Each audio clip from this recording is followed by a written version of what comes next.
Welcome to the Payroll Podcast with your host, Nick Day of JGA Recruitment, Specialist Payroll Recruiters.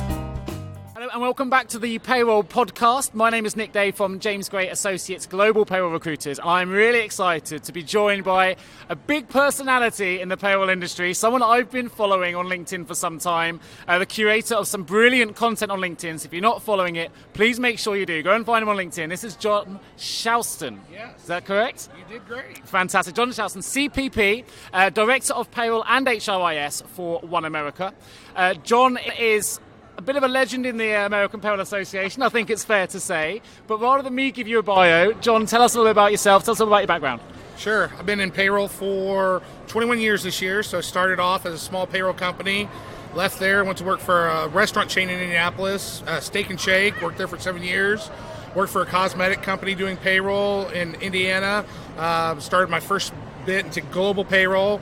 Did Canada, Australia, and the UK. And then I moved on to a company called Vertellis. I was there for 9 years and just left 3 weeks ago and started at OneAmerica. So I'm really involved at a local level at the American Payroll Association in Indianapolis. I'm the president of the local chapter.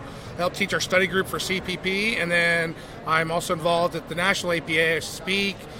Just rolling off as a board of advisors to the president. So yeah, trying to stay involved and really love my payroll career. So. 21 years. Good man, that's quite impressive. And you mentioned global payroll. Obviously, I'm sat here in the global pavilion of the American Payroll Association Congress, or the exhibition hall. You mentioned UK payroll as well. Yes. And you're a national payroll expert. Now, for those not familiar, I've learned whilst I've been here that things, states such as Pennsylvania have like 2,600 different tax rules and changes. And there's a lot to learn just in state payroll, let alone global. Yes. So talk to me a little bit about your journey into global payroll and some of the challenges you've been faced, but also how you overcame them and what you love about global payroll. Yeah, I started off in global payroll, I think like anybody in payroll, is by accident. Sure. So I started off, I was at a job at Arbonne. They said, hey, we're opening up an office in Canada. Do you think you could do the payroll? Sure, why not? And I think that's the best thing you can do in your payroll career is to say yes. Don't say no, say yes. Sure. You can figure it out. So I started off doing payroll in Ottawa, Saskatchewan, and Quebec. So Quebec is, I used to think, the most challenging place I've ever dealt with, and then I got into Europe. Implemented those payrolls, ran it. It was great. Really enjoyed it. Then I went to a company, Vertellis. I got involved a little bit in China payroll. We had payroll I helped out with comp. Indian payroll. When I first started there, they had a problem with the provincial fund, and I'm sitting there talking with the accountant from India. I'm like, this is a provident fund for the UK, and everybody in the meeting's just looking at me, and the two of us are just talking and having our own conversation, and we're like, well, we're just going to leave. You two have got this figured out. Then we had a problem with our German payroll provider was going out of business, so I ended up leading the project to replace that. Our UK payroll provider had gone out of business, replaced that payroll system twice now. Twice I had to do that, and then I got involved with the Netherlands and Belgium as well. So I would never say Quebec is terrible because I've done Belgian payroll. Okay, fair enough. I like that. I also heard from Kira and Max earlier saying China's not particularly easy either. No, China is really difficult, and the thing that's really challenging about that is they want someone in China. They want someone to speak Chinese. And so my involvement was limited to the fact that I was helping them with compensation more so than doing the payroll process. But one of my projects before I left my last job was to find them a payroll system that could do what they needed. They were doing everything by hand still. Sure. And they had a process that worked for them to remit taxes.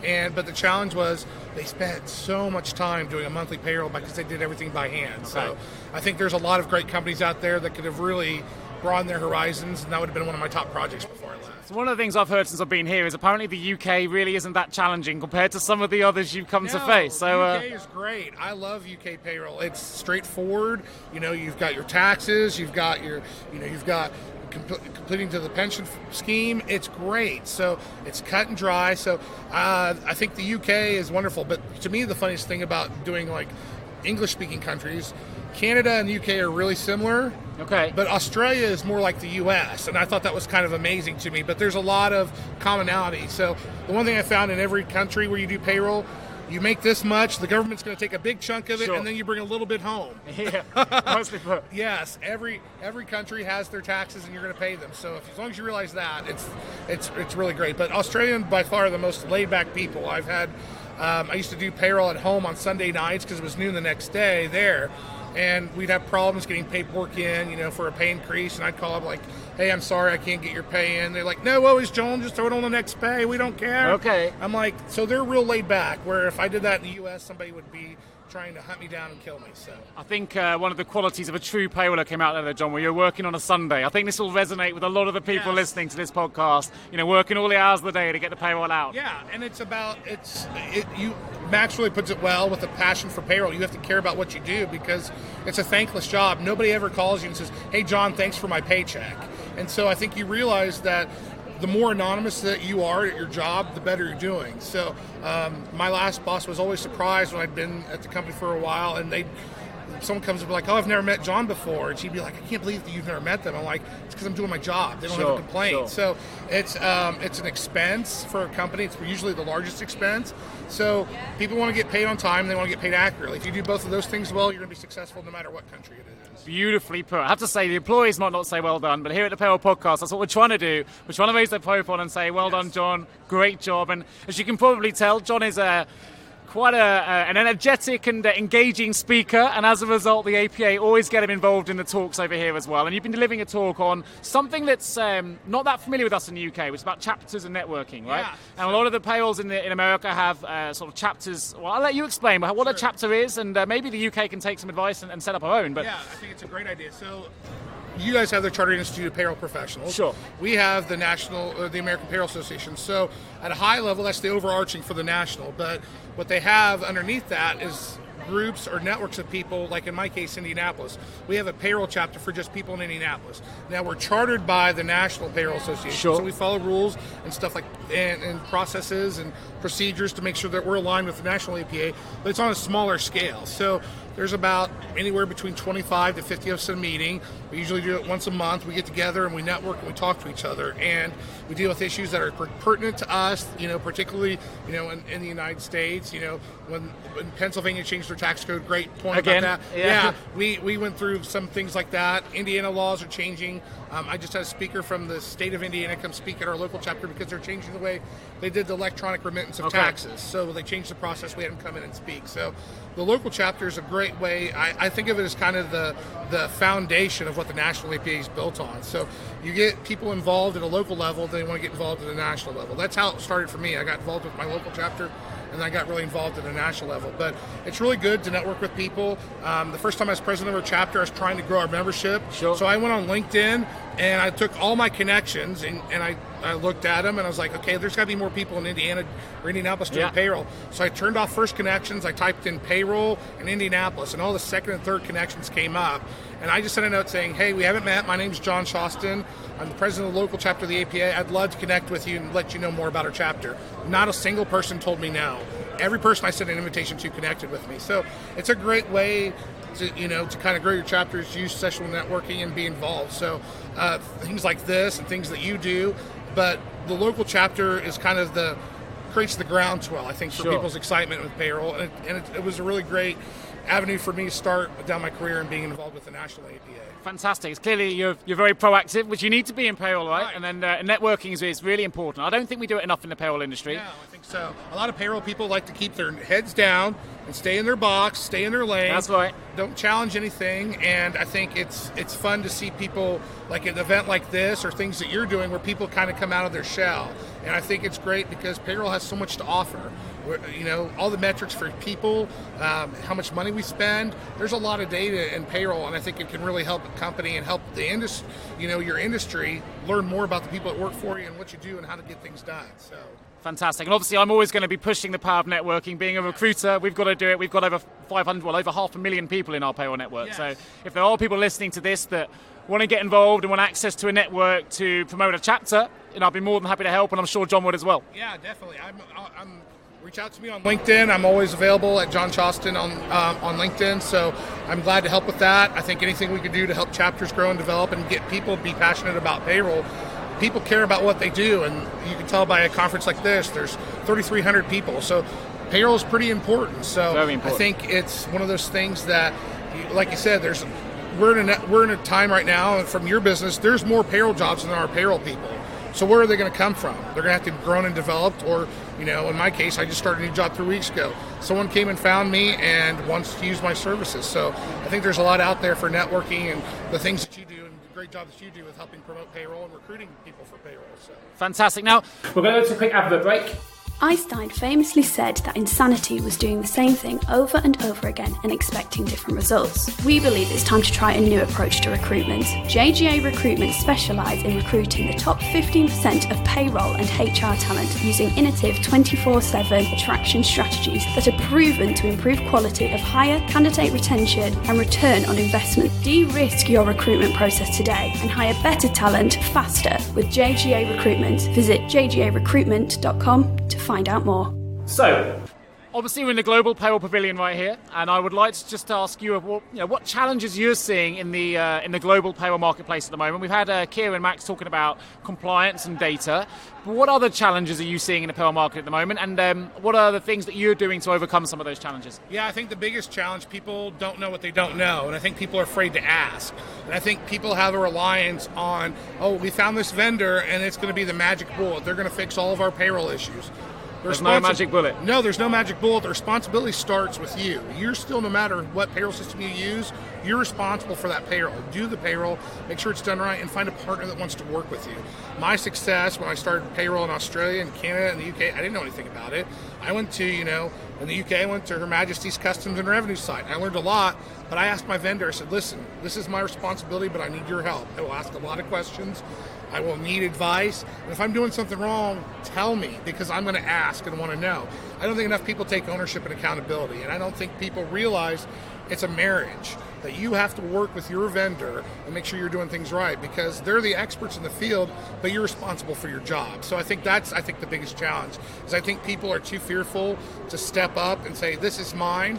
I don't know enough about it, but I'm going to ask the questions and figure it out. So I think from being someone in the U.S. and being challenged globally by how could you possibly know how to do payroll in Indianapolis, Indiana for the UK or Australia? Well, you can find out and you can ask for help. And I think the biggest thing people need to realize is you're not on an island. You are in the UK, but, but you need to be able to ask for help and realize your limitations and not be afraid to ask questions and grow. So I think that's the biggest challenge I see for people in the U.S. that are getting involved in global payroll. Excellent. This brings us back to the power of networking again. Yeah. Interestingly, John wasn't here when I interviewed Max earlier on today on a previous podcast, and the word that Max used and actually gave a really great description was marriage. And you've just used the same thing again with your vendor. I think the vendor relationship has changed a lot, and it is much more about a two-way relationship now than it used to be. Yeah. It's just interesting. Within 3 interviews, 2 of you have used the same word of marriage. Yeah. No, Max and I talk quite a bit, and we've gotten a really great relationship over the last 3 years. We've known each other, and we have a lot of commonality in our thought process. It's your responsibility to own the payroll. It's your responsibility to do it, but work with your vendor and have a great relationship, because the two of you are stuck together. And it's like I said, a marriage, you're not going to always be happy with each other, but at the end of the day, if you guys work together and make things the right way, it's a pretty beautiful thing. Win-win. Yeah, it's a win-win for both. You want to be successful and pay your employees, and they want to be successful in business. So one plug I am going to make, just from your previous response as well, you mentioned Her Majesty's Revenue and Customs, or HMRC as we know it. Yeah. For those that are listening from America, you might be interested to know that JJ Recruitment, which is the payroll business, the recruitment company that I represent, we actually placed the payroll manager for the Queen. Nice. How many people can say that? Exactly, right? It was quite exciting. Does that make you royalty by default? I wish it did. That'd be quite cool. We did get to go to Buckingham Palace. We got to sit in the portrait gallery and have a tour, because we had to know what the officers look like, right? Well, how can you sell a payroll job without walking a mile in their shoes? So, exactly. There was no way we could have sold that job without seeing it. Pick you up in a Bentley and drop you off and have the guards walk you around. I wish. Although we did see the changing of the guard from the inside of Buckingham Palace. It was very cool. People can say that. That's pretty impressive. Yeah. So, that's been the big challenge with every time I've implemented a global payroll. It's the first time I tell my wife about it. She's like, when do we get to go? And how quickly do I need to pack my bags? I'm like, I don't understand the we process, but it's amazing. I never have once left the U.S. to set up a global payroll. Oh, wow. I've done it all remotely and scheduled meetings, like you said, working at 10 o'clock on a Sunday, or going in late, setting a meeting to talk to somebody. You find ways to make it work, and as big as the world is, it's pretty small. It's easy to network. It's easy to connect to people. It's easy to schedule a meeting or talk on a phone and find resources that you need to do your job. So it's amazing. 100% agree. 100% agree. And it just shows how far technology has come as well. Exactly. Now, for those listening, you may be interested or curious to know how you can get to reach the top of the payroll career ladder. John is someone who has done that. He's reached the pinnacle of the industry, in my view. He's head of his chapter. He's a very well-known payroll manager. He's not just national, he's global, as we've established. Jon, if you could give one piece of advice to a payroll manager listening to this right now who is ambitious, doesn't really know where to get started, they've been a payroll manager maybe for a small, be it UK or national or global payroll, but they want to take it to the next level, what advice would you give them to help them take that next step? Take charge of your own career. You're the only person that's going to help yourself. The days someone's laying a path for you isn't there. I went and got my certified payroll professional designation in the U.S. I got involved at a local chapter. I got involved at a national level, and I never said no. I think the best thing I can tell people to do is if you get an opportunity to do something, don't say no to it. Try something. Not be afraid to go outside your boundaries and not be afraid to ask questions. The only way that I know that you can learn is by asking questions, being involved, and being inquisitive. So I've done a lot in my career that, I don't know how to do it, but I'll figure it out. So Sure. I always say yes. And, I may not have the answer tomorrow, but I'll find it and get there. So technologies nowadays is wonderful enough that you can find the resources or ask somebody for help.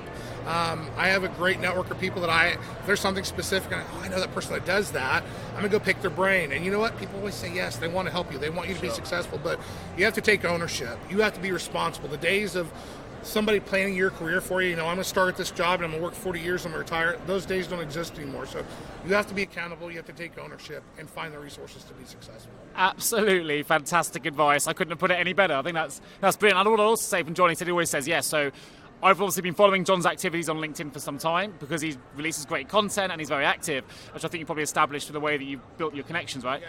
But also, I met you for the first time at this Congress. Yes. I asked him if he'd join me for a podcast. Straight away, there was a yes. We're sat down now doing it live. Yes. We haven't planned it. We've got no written questions down. We're just sat having a chat. And, you said yes straight off the bat. And this is a great way for you, hopefully, to raise your profile to those listening this now. And if you are listening and you want to raise your profile, this is just one way you can do it, right? Getting on a podcast or branding yourself. But there's LinkedIn, as you mentioned. Yes. And there's just attending a Congress like this Yes. where you get to meet so many great people. Yeah, and I think that's the great thing is the bigger your network is, the bigger your opportunities are.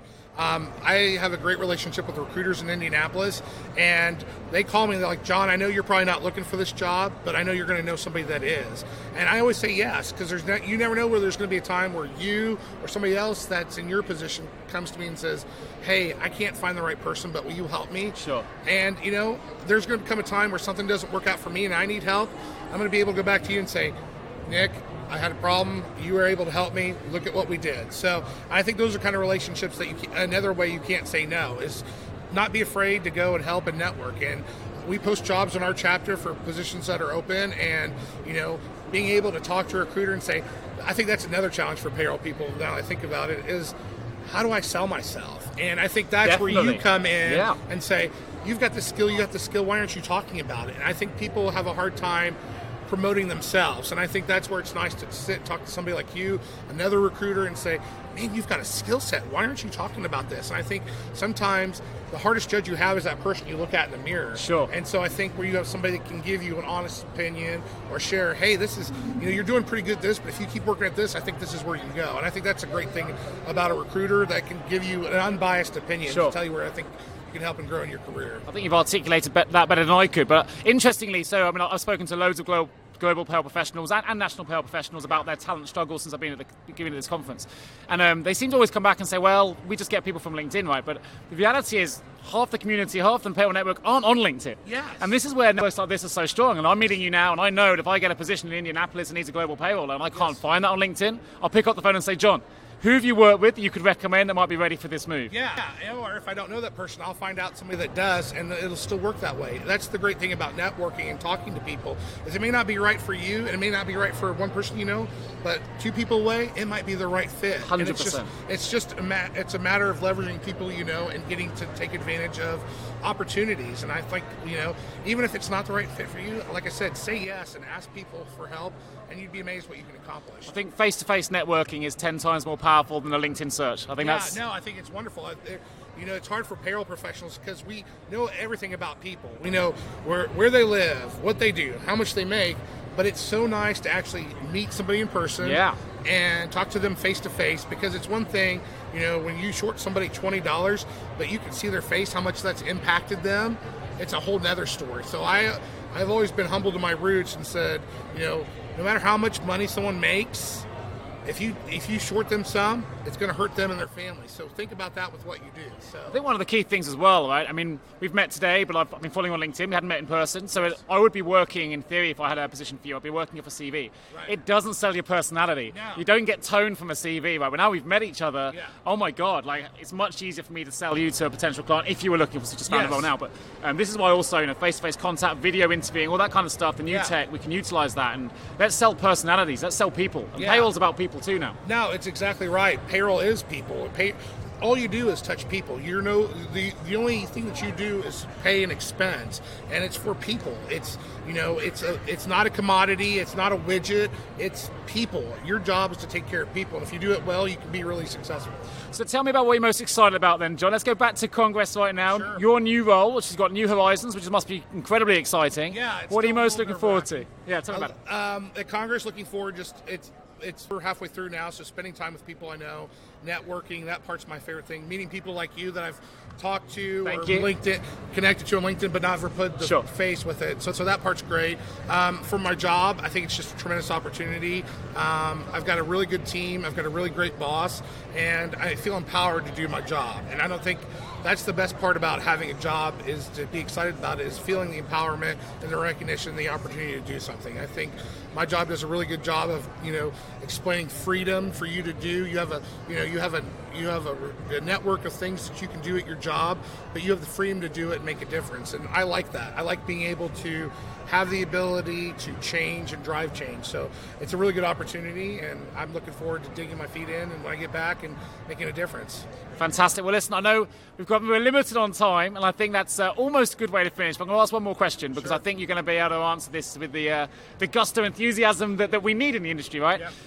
I think there's a slight problem we're going to be faced with over the next few years, and I think that's bringing new people into the industry. So it's great. We've got loads of experience in this hall, but there aren't enough millennials coming through and graduates. And how do we sell global payroll to people that aren't decided yet what career direction they want to take? Maybe they're at university, maybe they're at school. Sure. How do we encourage them to choose payroll as a career, and what can we do to get more people taking payroll as a career choice? How do we get them involved? Sure. I think payroll, nobody grows up saying, hey, I want to be a payroll professional. You want to be an astronaut, you want to be a police officer, you want to be a firefighter. But there's, for me, payroll either falls in two avenues. You're part of human resources, or you're part of accounting. And so I've always viewed payroll as kind of the unwanted love child between finance and HR. Nobody wants to own it, but it's still really important. So I think to be excited, if you want a job where you touch everything, involved with everything, can make a difference and have a huge impact on a company, payroll's a really great career. And as far as a millennial goes, the sky's the limit. I remember when I first started 21 years ago, you've never heard of anybody being a payroll director. There's vice presidents of payroll now. Yeah. There's chief human resources officers that have come up the ranks being a payroll professional. Sure. So, you have an endless opportunity. It's a matter of what you want to do and take ownership of it. I have a young lady that works in my office now. She kind of accidentally ended up in HR, and I told her the other day, meeting with her, I'm like, you can go as far as you want to go. You just have to tell me, and I'll help plan the roadmap with you. But I think it's a great way to get your foot in the door, to learn something that's a skill that's really valued, that no one can take away from you. And there's always a need for it. As long as there's people working, people need to get paid. So it's a really good opportunity, and there's always going to be plenty of jobs to fill those that need filled. So I think it's a great opportunity. I think people should consider it if they're on the fence. Fantastic. What a great way to close. It's been an absolute pleasure. We've got a little bit of videos dip down here a little bit, not quite sure why. It's been an absolute pleasure, John, to have you with us on the Payroll Podcast today. So thank you ever so much. I hope you enjoy the rest of the Congress. We've got the party to come. But my name's Nick Day. I'm from James Gray Associates, Global Payroll Recruiters. This is the Payroll Podcast. I look forward to speaking to you all again very soon. Cheers, John. Cheers. Thanks. Have a great day. You've been listening to the Payroll Podcast with Nick Day of JGA Recruitment, specialist payroll recruiters. If you would like to feature on a future podcast, please contact us. For a wealth of world-class payroll content, please visit us at jgarecruitment.com. See you next week.